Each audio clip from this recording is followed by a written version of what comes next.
Hello viewers, আজকের ভিডিওতে আমি ইন্ডাকশন মোটরের আরো একটি ইম্পর্টেন্ট প্রবলেম সলভ করব। তবে ভিডিওটি শুরু করার আগে আমি অবশ্যই বলবো, যারা আমার চ্যানেলে একদম নতুন তারা আমার প্লেলিস্ট থেকে ইন্ডাকশন মোটরের উপর আগের বেসিক ভিডিওগুলো একটু দেখে আসুন, তাহলে আপনাদের বুঝতে সুবিধা হবে। বিশেষ করে এই যে টর্ক ইকুয়েশন, তারপরে পাওয়ার ফ্লো রিলেটেড যে বেসিক ক্লাস আছে, সেগুলো কিন্তু অবশ্যই আমাদের লাগবে এই ধরনের প্রবলেম অ্যানালাইসিস করতে। তো দেখুন, এখানে আমাদের একটা three phase 440 volt, okay, 50 hertz 4 pole star connected induction motor, যদিও এটা বইয়ে 40 পোল দেওয়া আছে, যেটা আসলে আম, মানে কল্পনীয় একটা জিনিস। ঠিক আছে, এটা 4 পোল হবে। Star connected induction motor has rotor resistance দেওয়া আছে, আর হচ্ছে আমাদের রিঅ্যাক্টেন্স, রোটর রিঅ্যাক্টেন্সটাও দেওয়া আছে, এত ohm per phase. The ratio of stator to turn is 3.5। Calculate gross output at a slip of 5%। Gross আউটপুটের আরেকটা নাম হচ্ছে বেসিক্যালি এখানে মেকানিক্যাল পাওয়ার ডেভেলপ, যেটা সেটাকে আমরা বুঝাচ্ছি। ঠিক আছে, তারপরেও এখানে ফ্রিকশন অ্যান্ড উইন্ডাস লস নাই, দ্যাট মিনস ওইটা আলটিমেটলি আমাদের ওই মেকানিক্যাল পাওয়ার ডেভেলপ সেটাই অ্যাকচুয়ালি বোঝাচ্ছে। আর হচ্ছে the maximum torque in synchronous watt and the corresponding slip. Okay, তো যেহেতু এখানে stator to rotor turns ratio দেয়া আছে, তাইলে আমরা অন্যভাবেও করতে পারি, বইতে কিন্তু অন্যভাবে করা আছে। বাট আমরা এইটার সাথে আহ, সচরাচর আমরা অভ্যস্ত যে আমাদের রোটরের যে পাওয়ার ইয়েটা হয়, টর্কটা হয়, মেকানিক্যাল টর্কটা হয়, সেটা বেসিক্যালি হচ্ছে আমাদের থ্রি, এর আগে আমি অসংখ্য বার করিয়েছি বিধায় আমি এটাই ইউজ করতেছি। ঠিক আছে, 3s e² r² divided by আমার কত, r² প্লাস s(x²), অসংখ্যবার ডিরাইভেশন আমি করিয়েছি এটা, তো এটাই আমি ইউজ করতেছি, যেহেতু আগে আমি এটা দিয়ে করেছি। চাইলে বইটা দিয়েও করা যাইতো, বাট আমি ওইটা করতেছি না, যেহেতু ওইটার সাথে আমরা খুব একটা অভ্যস্ত না। ডিভাইডেড বাই আমার হচ্ছে ওমেগা এস, নিচে আমার হবে ওমেগা এস, এটা ইউজ করলে। তাহলে ওমেগা এস মানে কত, আমাদের হচ্ছে এখানে 2π/60 আগেই দিয়ে দিব, কারণ এটা এসআই ইউনিটে সব নিতে হবে তো, ইন্টু আমাদের এনএস। ঠিক আছে, তাহলে এই এনএসটা আরপিএম এ থাকলেও 2π/60 মাধ্যমে এটা আমাদের রেডিয়ান পার সেকেন্ডে কনভার্ট হয়ে যাবে। ঠিক আছে, তাহলে এখান থেকে আমরা আগে টর্কটা বের করি। তাহলে আমাদের দেখুন টর্কটা আসতেছে 3 × এস এর ভ্যালু কত, এস এর ভ্যালু হচ্ছে 0.05, যেহেতু স্লিপটা বলছে কারেসপন্ডিং স্লিপ 5% বলে দিচ্ছে এই নাম্বার কোশ্চেনে। এবার হচ্ছে ই টু, তো ই টু আসেন ফার্স্টে আমাদের এটা জানা আছে স্টেটর ভোল্টেজ, তো এটাকে অবশ্যই পার ফেজে নিতে হবে, যেটা ডিরাইভেশনের সময়ও আপনারা দেখেছেন এটার। তো 440/√3 হবে, কেননা এটা স্টার কানেক্টেড, এবং ওইটা বাই ডিফল্ট লাইন ভোল্টেজ, তাহলে লাইন ভোল্টেজকে ফেজ ভোল্টেজে কনভার্ট করতে হলে √3 দ্বারা ভাগ করতে হবে অবভিয়াসলি। তাহলে 440/√3 ইন ইনটু আমাদের কত আছে, এটা 3.5 আছে, তো এটা তো রোটর, তার মানে আমাদের অবশ্যই 3.5 দ্বারা ভাগ হবে, কেননা রোটরে ভোল্টেজটা কম পাই বিধায় এই বড় ভ্যালুটাকে ছোট করে নিতে হইলে, এটা হচ্ছে আমার শর্টকাটটা, আমি বলে দিয়েছিলাম আগের ভিডিওগুলোতেও।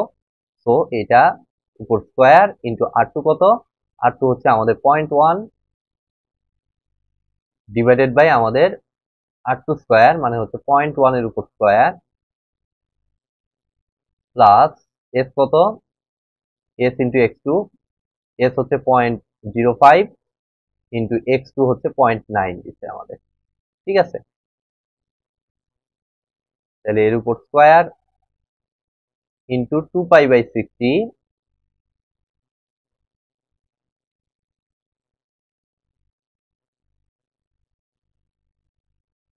ইন্টু এনএস, এনএস হচ্ছে 120 f ডিভাইডেড বাই পি।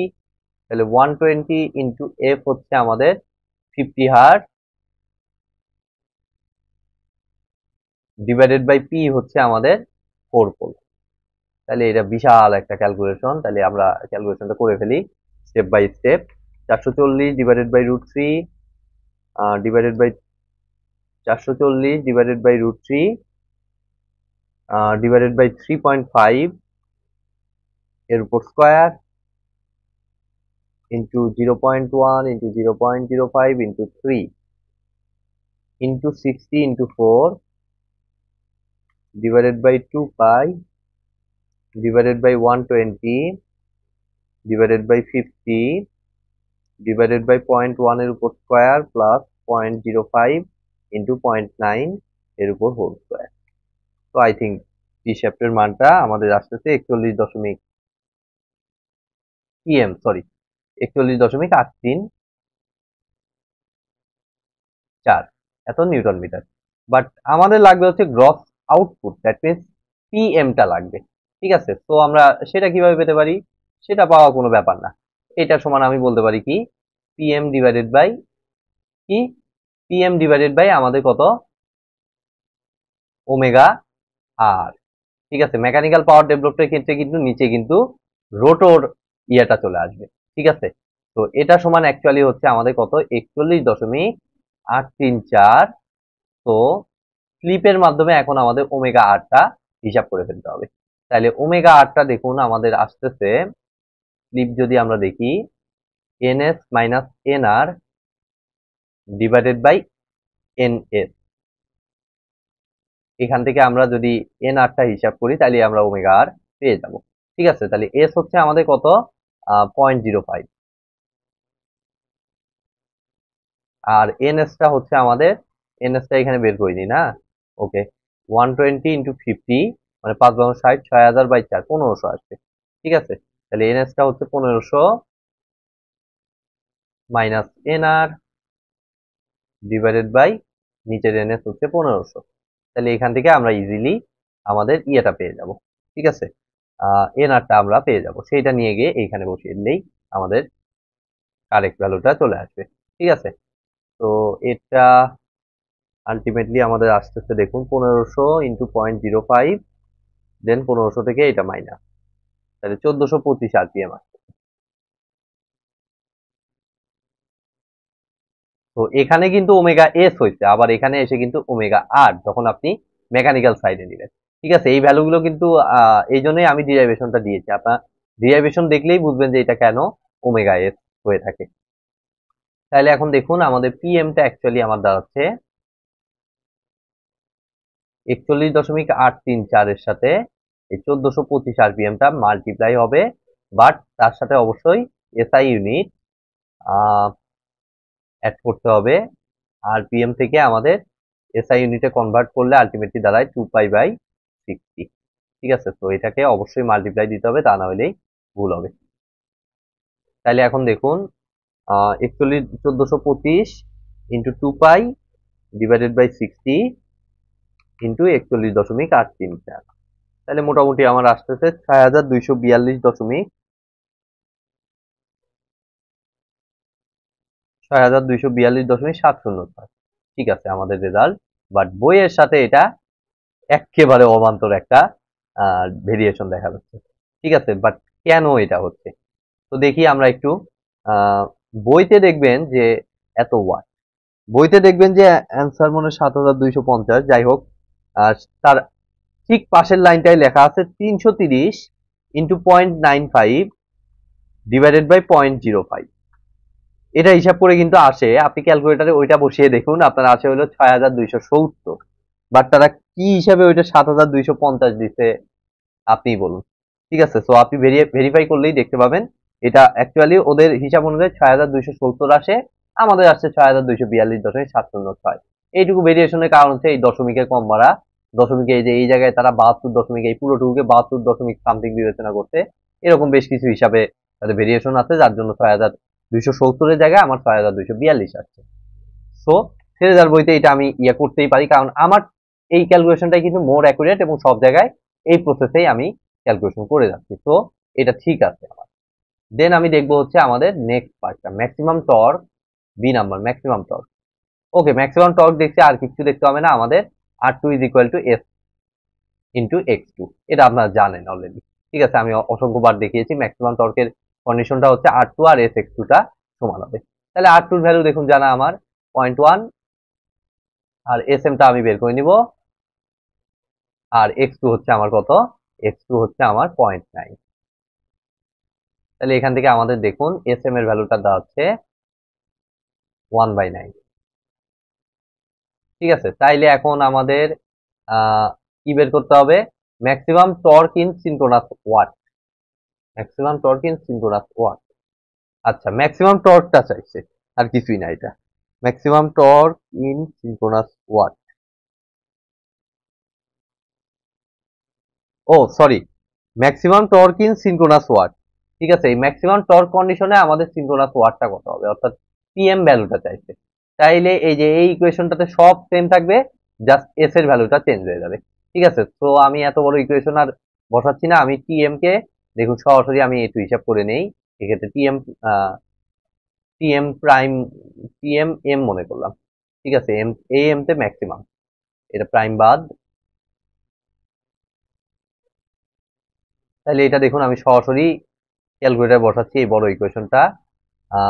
ই টুর জায়গায় আমার হবে হচ্ছে 440 ডিভাইডেড বাই √3 ডিভাইডেড বাই 3.5 এর উপর whole square into 0.1 into just স্লিপের জায়গাটায় 1/9 বসবে ইন্টু 3, এটা গেল into 60 into 4 divided by 2π divided by 120 divided by 50। যে ভ্যালুটা পাইলাম সেটাকে এখন ভাগ দিতে হবে 0.1 এর উপর square plus 1 into 0.9 divided by 9 এর উপর হোল স্কোয়ার, যেহেতু স্লিপ চেঞ্জ হয়ে গেছে। জাস্ট এটা দেখে দেখে আমি বসাইলাম। তাহলে আমাদের এটা আসতেছে 55 ম্যাক্সিমাম টর্কটা আসছে 55.896।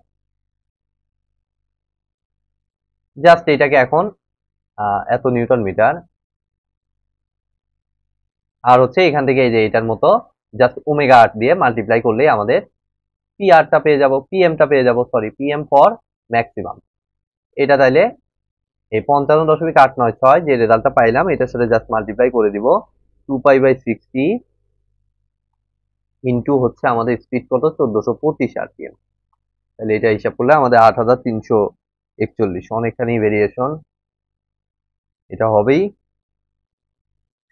কারণ ওরা অন্য সিস্টেমে কম্পিটি করছে এবং দশমিকের অনেক কম বাড়া আছে। ওকে, আমি একবার জাস্ট একটা জিনিস চেক করে নিচ্ছি, 043 ওয়াট। ঠিক আছে, কি করছে, rotor copper loss maximum torque in synchronous watt. ও এটা থেকে আবার রোটর কপার লস বের করা, আমাদের রোটর ইনপুটটা বের করছে। আচ্ছা, maximum torque in synchronous watt, বেশ জটিল করে দিছে এটা। ঠিক আছে, ঠিক আছে, এটা আমরা পাইলাম হলো আমাদের আউটপুট সাইডে। ঠিক আছে, তো এখানে বেসিক্যালি যে জিনিসটা হবে আমাদের এখান থেকে বের করতে হবে আমাদের maximum torque in synchronous watt বলতে অ্যাকচুয়ালি বোঝাই হচ্ছে আমাদের রোটর ইনপুটটা। ঠিক আছে, অর্থাৎ এখান থেকে আমাদের এটাকে কনভার্ট করে নিতে হবে আমাদের রোটর ইনপুটে। তাহলে রোটর ইনপুটকে আমরা পি আর দ্বারা প্রকাশ করি এবং এটার সাথে আমরা রিলেশনটা জানি 8341, এটাকে জাস্ট ভাগ দিয়ে দিতে হবে আমাদের 1 - s দ্বারা। তো এটা একটা নতুন কনসেপ্ট, একটু কিছুটা আপনাদের মাথায় রাখতে হবে যে maximum torque in synchronous watt মানে কিন্তু আমাদের অ্যাকচুয়ালি রোটর ইনপুটটাকে বোঝাচ্ছে। ঠিক আছে, তো কেয়ারফুল থাকবেন, 1 - 1/s। ঠিক আছে, জাস্ট পাওয়ার ফ্লো ইকুয়েশন ইউজ করলাম। তাহলে 1 - 1/s মানে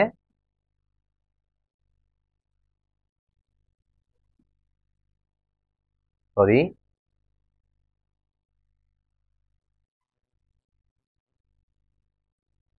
1 - s, সরি 1 তাহলে 1/9।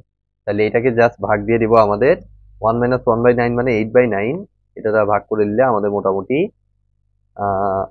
9383 আসতেছে।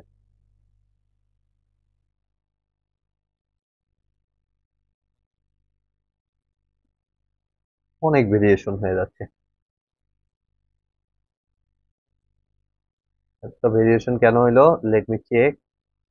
673 এত ওয়াট, তাহলে এখানে তো আমাদের 6242.706 এত ওয়াট আসছে।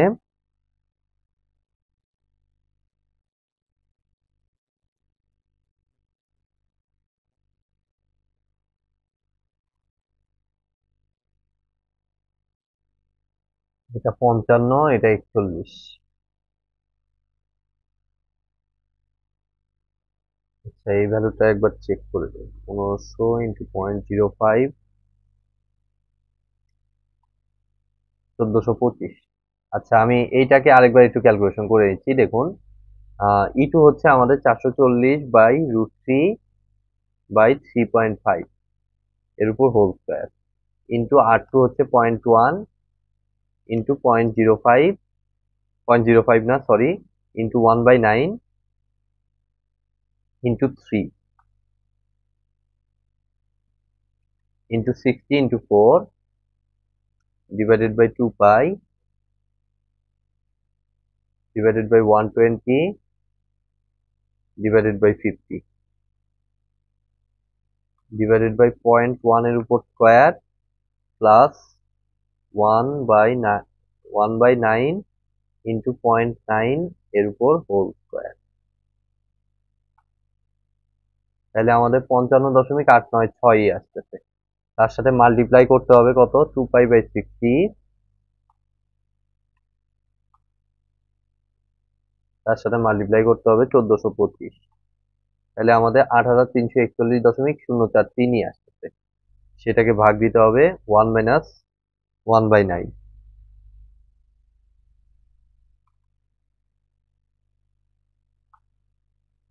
তাহলে আমাদের 9383.673 ওয়াট। ঠিক আছে, আমাদের ক্যালকুলেশন কমপ্লিটলি ঠিক আছে। এটা টোটালি আমি বলবো যে হয়েছে ওদের ক্যালকুলেশনের ইয়ার কারণে। ওরা কি করছে, 978 বাই আগেরটাতে যেরকম অনেকখানি ভেরিয়েশন করে রাখছে, এটা একবার চেক করে নিচ্ছি, ওদের হিসাবে 8802 আসতেছে। ঠিক আছে, সমস্যা নাই, আমরা এভাবেই জাস্ট আমাদের ক্যালকুলেশনটা রেখে দিব। ঠিক আছে, তো আজকের মতো ভিডিওটি আমি এখানেই শেষ করছি। ভিডিওটি যদি ভালো লেগে থাকে অবশ্যই ভিডিওতে একটি লাইক দিবেন, বন্ধুদের সাথে বেশি বেশি শেয়ার করবেন, আর চ্যানেলে নতুন হয়ে থাকলে অবশ্যই চ্যানেলটি সাবস্ক্রাইব করবেন। ধন্যবাদ।